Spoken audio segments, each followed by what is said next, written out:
Park Škocjanske jame vedno z veseljem gosti naravoslovne dneve in druge aktivnosti, ki jih izvajajo šole. Tokrat so v goste prišli učenci od 6. do 9. razreda ter učitelji osnovne šole Rudolfa Vukovića Podgrad. Torej, osnovna šola Rudolfa Vukovića Podgrad v letošnjem letu in tudi v naslednjem letu sodeluje v programu Erasmus Plus K2. To je program, ki omogoča izmenjavo učencev med državami. Torej, šola sodeluje v projektu skupaj s 4 državami, to je s Češko republiko, Francijo, Romunijo in Severno Makedonijo.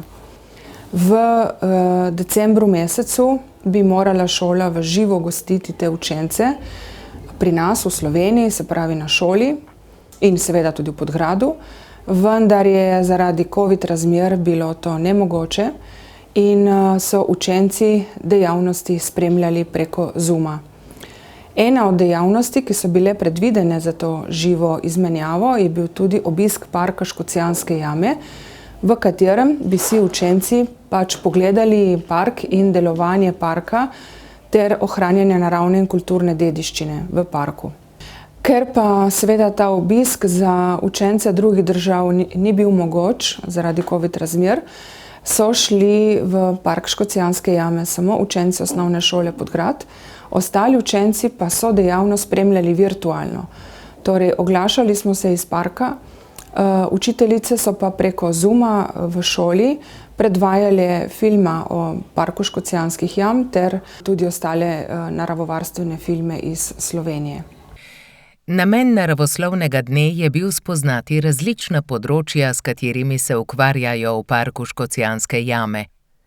Učenci so imeli 5 tematskih točk, in sicer kraška hidrologija, invazivne tujerodne vrste, drevesne vrste, turizem ter kulturna dediščina. Na sprejemnem centru so se seznanili z zavarovanimi območji v Sloveniji in njihovim pomenom. Se pravi, mi ohranjamo naravo in celo izboljšujemo njeno stanje, zaradi tega, da bomo zavarovali in ohranjali naravne vrednote, rastlinske in živalske vrste in njihov življenjski prostor in pa to kulturno dediščino, tako kot si rekla. Se pravi, tisto, kar so naši predniki, nonoti in generacije nazaj naredili, da bomo znali ohranjati tudi naprej. No, kot rečeno, imamo 12 zavarovanih območij, in regijski park Škocjanske jame je eden izmed teh območij, sega od tukaj do Snežnika. Učenci so se seznanili tudi s turistično infrastrukturo in turistično ponudbo Parka Škocjanske jame. Tudi v zavarovanih območjih so obiskovalci dobrodošli, a morajo upoštevati določena pravila. Zavarovana območja so namenjena tudi obiskovanju, s tem namenom, da se v bistvu izobražujemo, kaj lahko v naravi počnemo in česa ne. To pa vse zaradi tega, da bomo znali to ohranjati. Med drugim, v zavarovanih območjih ne smemo povzročati hrupa. V jamah ne smemo fotografirati z bliskavico, ker to moti redke vrste netopirjev, ki tam živijo. Ne smemo pa tudi plezati po skalovju. V skalnih stenah recimo so številna gnezdišča ptic, med njimi sta tukaj najpomembnejša sova uharica, ki je zelo, zelo ogrožena, in pa sokol selec, to je pa v bistvu najbolj hiter ptič na svetu, ki lahko leti tudi 300 km/h. Na terenu so učenci izvedeli marsikatero zanimivost. Na razgledišču nad Veliko dolino, kjer se pogled odpira na Brkine, Vremščico in Snežnik, pa so se seznanili z lastnostmi kraške kamnine z vidika vodoprepustnosti. Naredili so kemijski poskus, s katerim so spoznali, kako ločimo apnenec, torej kraško kamnino, od nekraške. Raztapljanje apnenca so ponazorili z uporabo klorovodikove kisline. To je rjav kamen, to je pa bel kamen. Če zlijemo na fliš, se kaj dosti ne zgodi. Je tako? Ne vpije, ampak odteče bolj tako. Če pa zlijemo na bel kamen, pa zacvrči. Se pravi, reakcija dosti bolj agresivna. Raztapljanje kraških kamnin se na zemeljskem površju neprestano dogaja in prav zato nastajajo kraški pojavi.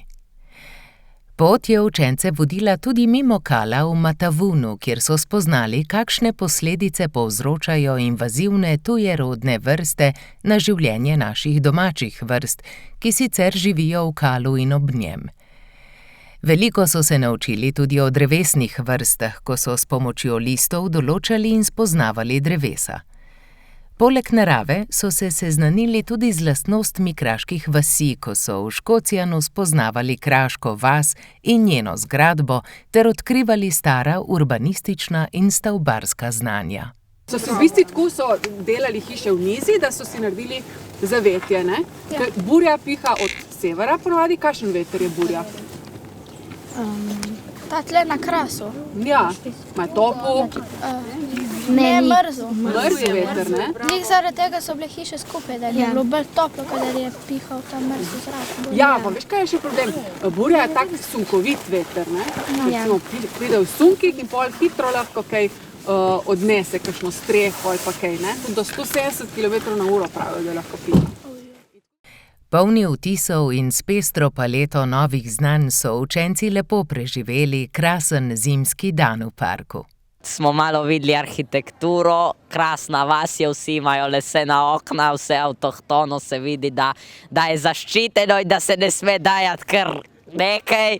Danes smo z osnovne šole Rudolfa Vukovića Podgrad prišli tukaj v park Škocjanske jame, da si ogledamo nekaj njegovih značilnosti. Naučili smo se o vodah ful in kakšen je apnenc, kakšna drevesa so tukaj na Krasi.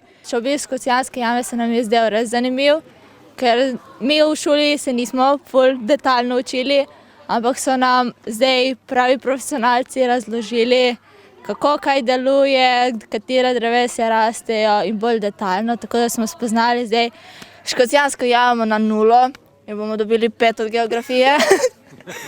Tako da, hvala. Tudi mlajši učenci niso skrivali navdušenja nad naravoslovnim dnevom v parku Škocjanske jame. V en glas so nam odgovorili na vprašanje, kakšen se jim je zdel obisk parka. Zelo zanimiv. Poučen. Ja. In izvedli veliko novega, videli veliko lepih stvari. Uslužbenci parka so nam predstavili vse jame. Vrste kamna, pa živali, pa kale smo videli, kjer živali živijo. Potem smo šli tudi v muzej. Potem smo šli tudi na razgledno točko in smo opazovali jamo. Ja, in smo delali nek poskus. Ja, poskus neko kislino. Ja, ki smo jo zlili na apnenec in en drugi kamen. In na drugem kamnu se ni nič poznalo, na apnencu pa so prišli mehurčki. Vtise z naravoslovnega dneva je za našo kamero strnila tudi mentorica Tamara Urbančič. Dan dejavnosti je bil zelo zanimiv. Učenci od 6. do 9. razreda so bili razdeljeni v več skupin, manjših skupin, katere so aktivno sodelovali v predstavitvi dejavnosti, s katerimi se park ukvarja.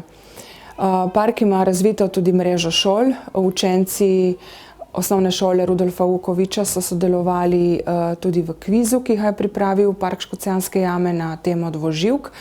Tako da nameravamo v naslednjem letu še sodelovati s parkom, predvsem v ureditvi ribnika, ki smo ga sicer že uredili na osnovni šoli Podgrad, vendar žal ga moramo popraviti oziroma nadgraditi.